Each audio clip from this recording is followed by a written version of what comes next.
Buenas tardes. Buenas tardes. I am Kathy Wennerstrom. I am the moderator of the Havana-Chicago Partnership, which some of you may or may not have heard of. And so Joe and I are here today to give a little update on the work of this partnership and to report just a little bit on our recent trip to Cuba, from which we just returned on Monday. So I'm Kathy Wennerstrom, and I would like to turn this over to Joe Pixler, an elder at Fourth Presbyterian Church and active in leadership on their Cuba team. Laissez-les bon temps rouler. First, a little history and context of what we are doing here. The Havana-Chicago Presbytery Partnership unites the Presbytery of Chicago and our neighbors in Havana. Together we work toward a common purpose of overcoming barriers to cultivate peace and justice for all God's people to flourish together. And now a brief history of our partnership. In 1998, a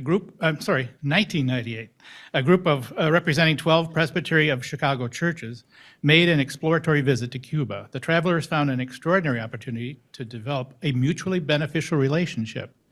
Acting on their proposal, leaders of both presbyteries formalized our partnership in 1999 with a covenant signed here in Chicago and approved at a stated meeting of our presbytery, and also voted and approved in Havana.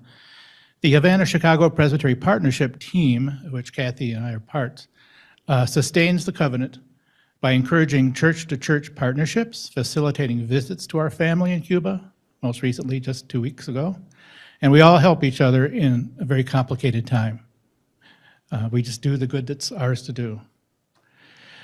Now, while the first Presbyterian church in Cuba opened in 1890, the revolution in 1960 ushered in agnostic policies by the government.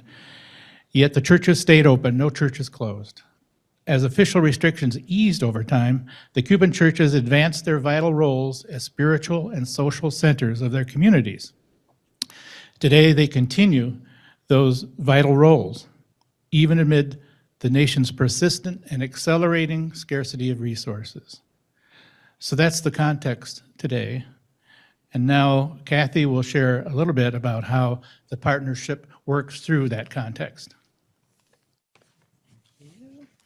Yeah, so we've been doing this for a number of years, and there are a number of congregations within the Presbytery of Chicago who have also maintained partnerships with individual congregations in Cuba. We do not do this alone. We are a partnership of partners here in the Presbytery, and we are also part of an organization called the Cuba Partners Network, which is a national organization of 120 plus partnerships affiliated with congregations, presbyteries, and the Synod in Cuba. And in fact, Joe and I just went to the Synod meeting in Cuba. The Cuba Partners Network is PCUSA affiliated, and in fact, I would encourage anyone who's interested to view or read on the PCUSA website a current statement that was released by PCUSA, written in concert with the Cuba Working Group in Washington, D.C.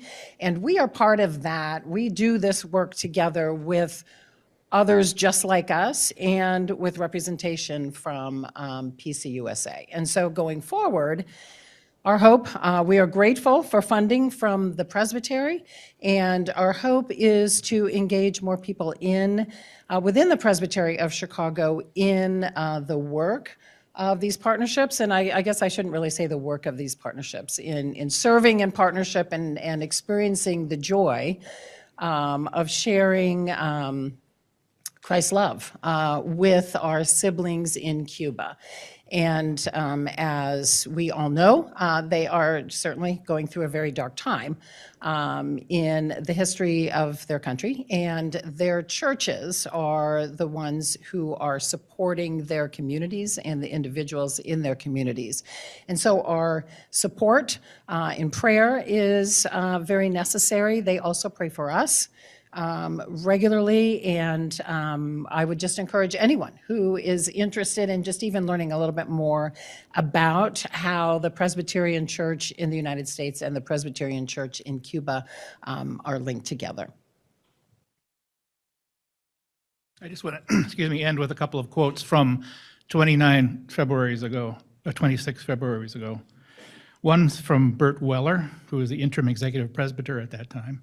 He said, "We will work together to develop partnerships and mission among our churches." And then from moderator Lyle J. Kaufman, who was referring to political differences between our two nations, which was complementing the work at that time. He said, "Maybe this type of adventure will break those barriers down. We're still hoping, and may that be so."